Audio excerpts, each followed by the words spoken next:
അമരക്കുനിയിൽ കടുവയുടെ സാന്നിധ്യം ഉറപ്പിച്ചിട്ടുണ്ട്. അമരക്കുനിക്കും ദേവർ ഗദ്ദയ്ക്കും സമീപം കൂട്ടിൽ കെട്ടിയ ആടിനെ കടുവ കൊന്നു. ഇന്ന് പുലർച്ചെയോടെയായിരുന്നു ഈ സംഭവം. കടുവയ്ക്കായി വനം വകുപ്പിന്റെ ടീമുകൾ തിരച്ചിൽ ആരംഭിച്ചിട്ടുണ്ട്. കടുവ ഭീതി നിലനിൽക്കുന്ന സാഹചര്യത്തിൽ വയനാട് അമരക്കുനി, കാപ്പിസെറ്റ്, ദേവൻ ഗദ്ദ മേഖലയിലെ സ്കൂളുകൾക്ക് പ്രാദേശിക അവധി പ്രഖ്യാപിച്ചു. ഞങ്ങളാകെ വലിയ ആശങ്കയിലാണുള്ളത്. അത് വനംവകുപ്പുമായി ബന്ധപ്പെട്ടത് അടിയന്തരമായി പരിഹരിക്കാനുള്ള കാര്യങ്ങൾ ചെയ്യണം എന്നുള്ളതാണ്. ഇപ്പോൾ ഇന്ന് കൂടുതൽ കയറാത്തതിനുണ്ടെങ്കിൽ അതിനെ വെടിവെച്ച് പിടിക്കാനുള്ള ഒരു ഇടപെടൽ വനംവകുപ്പിൻ്റെ ഭാഗത്ത് ഉണ്ടാവണമെന്നാണ് നമുക്ക് പറയാനുള്ളത്. ഇപ്പോൾ ഈ പറഞ്ഞ പോലെ ഇപ്പോൾ 6ാമത്തെ ദിവസമാണ് ഇന്ന്. കടുവ അമരക്കുനിയിൽ നിന്ന് മാറി ഇപ്പോൾ തൂപ്ര ഭാഗത്തേക്കാണ് വന്നിട്ടുള്ളത്. ഇപ്പോൾ ജനങ്ങൾക്ക് അവരുടെ ജീവിതമാർഗ്ഗങ്ങൾ തന്നെ നടപ്പിലാക്കാൻ സാധിക്കാത്തൊരവസ്ഥയാണ് ഉള്ളത്. അനൽക സേതുവിൻ്റെ വിവരങ്ങളുമായിട്ട്. അനൽക, ഗുഡ് മോർണിംഗ്. ഈ കഴിഞ്ഞ ഒരാഴ്ചയായി മേഖലയിൽ കടുവയുടെ സാന്നിധ്യമുണ്ട്. കടുവയുടെ സാന്നിധ്യം ഉറപ്പിച്ചിട്ടുണ്ട്. ഇപ്പോൾ ഇന്നത്തെ പരിശോധന എങ്ങനെയാണ്? എത്ര സംഘങ്ങളായി തിരിഞ്ഞാണ് ഇന്നത്തെ പരിശോധന നിശ്ചയിച്ചിരിക്കുന്നത്? ഒപ്പം തന്നെ ഈ കുങ്കിയാനകളുടെ അടക്കം സേവനം ഇന്ന് ഏത് രീതിയിൽ ഉപയോഗപ്പെടുത്താനാണ് വനം വകുപ്പിന്റെ നീക്കം? Sethulakshmi, good morning. നമ്മൾ ഇന്നലെ സൂചിപ്പിച്ചതുപോലെ തന്നെ, അതായത് ഈ അമരക്കുനി ഭാഗത്ത് കടുവയുടെ സാന്നിധ്യം ഏകദേശം നമുക്ക് ഇപ്പോൾ സ്ഥിരീകരിക്കാൻ പറ്റും. കാരണം ഇന്നലെ വയനാട് DFO ഈ മാധ്യമങ്ങളെ കണ്ട സമയത്ത് പറഞ്ഞിട്ടുള്ളത്, അതായത് ഈ വനവകുപ്പ് സ്ഥാപിച്ചിട്ടുള്ള ക്യാമറകളിലൊന്നും തന്നെ അതായത് ഈ കടുവയുടെ സാന്നിധ്യം അല്ലെങ്കിൽ ദൃശ്യങ്ങൾ പതിഞ്ഞിട്ടില്ല. പക്ഷേ ഇന്ന് പുലർച്ചയോട് കൂടിയിട്ട് അതായത് ഈ അമരക്കുനി ഭാഗത്ത് നിന്നും ഏകദേശം 1.5 കിലോ മാറിയിട്ട് കടുവയുടെ സാന്നിധ്യം കണ്ടെത്തുകയും അവിടെയുള്ള ഒരു ആടിനെ, അതായത് കൂട്ടിലുള്ള ഒരു ആടിനെ കൊല്ലുന്നൊരു സ്ഥിതിയുമുണ്ടായി. അതായത് അമരക്കുനിക്കും ദേവവർഗത്തിനും സമീപം കൂട്ടിൽ കെട്ടിയ ഒരു ആടിനെയാണ് കടുവ കടിച്ചു കൊന്നിട്ടുള്ളത്.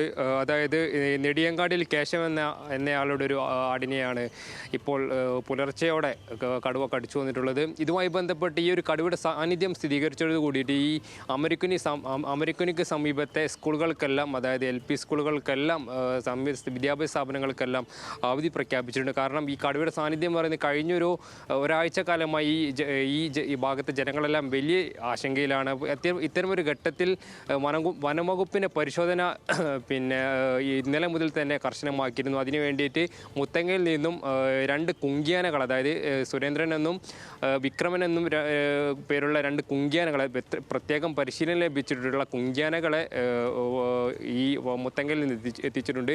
നമുക്ക് ലഭിക്കുന്ന വിവരം അനുസരിച്ച് ഏകദേശം 8:30യോട് കൂടിയിട്ട് തന്നെ ഈ അതായത് വയനാട് DFO അജിത് കെ രാമൻ്റെ നേതൃത്വത്തിലുള്ള സംഘം ഈ കടുവയുടെ സാന്നിധ്യം ഇപ്പോൾ കണ്ടെത്തിയിട്ടുള്ള സ്ഥലങ്ങളിൽ 3 സംഘങ്ങളായി തിരിച്ച് പരിശോധന നടത്തുമെന്നാണ് നമുക്ക് ഇപ്പോൾ ലഭിക്കുന്ന വിവരം. അതോടൊപ്പം തന്നെ chief veterinary officer doctor Arun Zakariya സ്ഥലത്ത് തന്നെ ക്യാമ്പ് ചെയ്യുന്നുണ്ട്.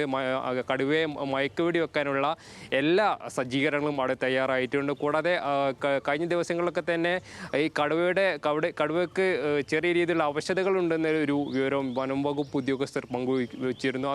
അപ്പോൾ അത്തരമൊരു ഘട്ടം എത്തിയാൽ കടുവയുടെ ആരോഗ്യസ്ഥിതി നോക്കിയിട്ട് തന്നെയായിരിക്കും അത് മയക്കുവെടി ഉൾപ്പെടെയുള്ള കാര്യങ്ങളിലേക്ക് ഈ ചീഫ് വെറ്റിനറി ഓഫീസർ കൂടിയായിട്ടുള്ള ഡോക്ടർ അരുൺ സക്രിയ കടക്കും. ഏതായാലും മയക്കുവെടി വെക്കാനുള്ള എല്ലാ സജ്ജീകരണങ്ങളും തയ്യാറായിട്ടുണ്ട്.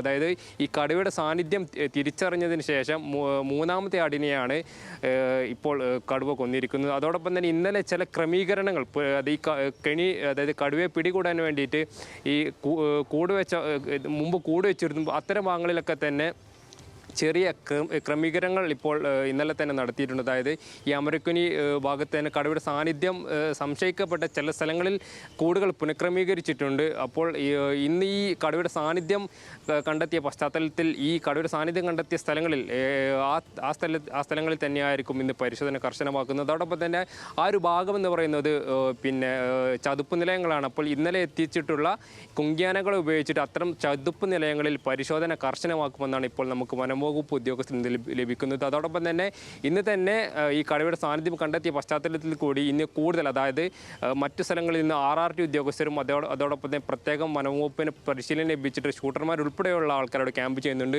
അപ്പോൾ ഇന്ന് തന്നെ കടുവയുടെ സാന്നിധ്യം കണ്ടെത്തി കടുവയെ മയക്കുവെടി വെച്ച് ജനങ്ങൾ ആശങ്കയ്ക്ക് പരിഹാരം ഉണ്ടാക്കുകയായിരിക്കും വനംവകുപ്പിൻ്റെ ലക്ഷ്യമെന്ന് പറയുന്നത്. അതോടൊപ്പം തന്നെ ഈ സമീപത്തെ, അതായത് ഈ ഒരു നിരവധിയായിട്ടുള്ള ഈ വിളവ് എടുക്കുന്നൊരു സമയം കൂടി ആയതുകൊണ്ടൊക്കെ തന്നെ ജനങ്ങൾ ആശങ്കയിലാണ്. അപ്പോൾ ജനങ്ങളുടെ ആശങ്കകൾക്ക് കൂടി പരിഹാരം കണ്ടെത്തുക തന്നെയായിരിക്കും വനംവകുപ്പ് ലക്ഷ്യമിടുന്നത്. സേതുലക്ഷ്മി. ശരി അനൽക്ക. അപ്പോൾ ഇന്നെങ്കിലും ഈ കടുവയെ പിടികൂടാനുള്ള ദൗത്യം അത് വിജയം കാണട്ടെ എന്ന് നമുക്ക് പ്രതീക്ഷിക്കാം.